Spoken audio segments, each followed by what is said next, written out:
सामने आ रही है कि काउंटर कैसे करना है सत्ता पक्ष को, क्योंकि इंडिया गठबंधन बार बार यही कह रहा है कि जो सत्ता पक्ष है वो असंवैधानिक तौर पर, अलोकतांत्रिक तौर पर इस बिल को ला रहा है। और वहीं सत्ता पक्ष की तरफ से कहा जा रहा है कि इंडिया गठबंधन जो है वो भ्रम फैलाने की कोशिश कर रहा है, गुमराह करने की कोशिश कर रहा है, लेकिन अपने अपने तरीके से तमाम पार्टियों की तरफ से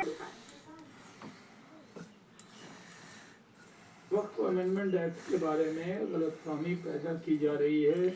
मुसलमानों को भड़काने में कांग्रेस और अन्य पार्टियां लगी हुई हैं।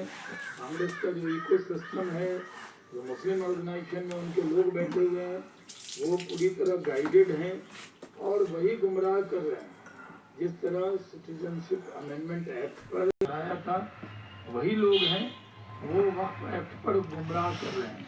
ये पार्लियामेंट का ऐसा समय जिसमें भारत की तमाम राजनीतिक दलों का साफ साफ पता चलेगा कि कौन किस तरफ खड़ा है, कौन तानाशाहों की तरफ है, कौन लोकतंत्र की तरफ है, कौन भारत के मुसलमानों की हिमायत करता है, उनका साथ देता है, कौन मुखालफत करता है। इतिहास हमेशा याद रखेगा।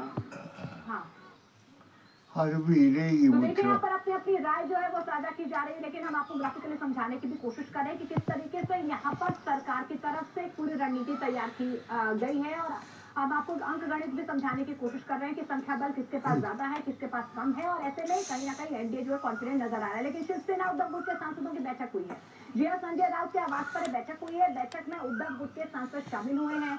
सीएम देवेंद्र फडणवीस के पोस्ट के बाद ये बैठक बुलाई गई। अब रणनीति शिवसेना की क्या रहने वाली है, क्योंकि देवेंद्र फडणवीस की तरफ से एक सवाल पूछा गया है उद्धव ठाकरे से। ये पूछा गया है कि क्या वो बाला साहब ठाकरे की विचारधारा से आगे बढ़ेंगे या राहुल गांधी की